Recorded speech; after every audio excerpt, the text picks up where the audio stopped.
তোমরা সেই সময়টিকে স্মরণ করো যখন আমি তোমাদেরকে ফেরাউনের সম্রাটের হাত থেকে মুক্তি এবং স্বাধীন করে দিয়েছিলাম।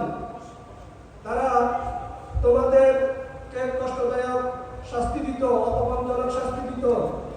তারা তোমাদের পুত্র সন্তানদেরকে জবেহ করিয়ে দিত এবং কন্যা সন্তানদেরকে জীবিত রাখিত, এবং ইহা ছিল তোমাদের প্রতিপালকের পক্ষ থেকে এক মহা পরীক্ষা। আমি তোমাদেরকে এইভাবে মুক্তি এবং স্বাধীন করে দিয়েছিলাম। আমি তোমাদের প্রত্যেক পুত্রের জন্য সাগরকে বের করে দিয়ে প্রত্যেক পুত্রের জন্য আলাদা আলাদা রাস্তা করে দিয়েছিলাম এবং তোমাদেরকে মুক্তি করে দিয়েছিলাম, এবং ফেরাউনের সম্প্রদায়কে পানিতে ডুবিয়ে ধ্বংস করে দিয়েছিলাম, যাহা তোমরা নিজের সচক্ষে দেখেছিলে। আমিন। ওয়া মা তাওফীকি ইল্লা বিল্লাহ। আসসালামু আলাইকুম ওয়া রাহমাতুল্লাহ।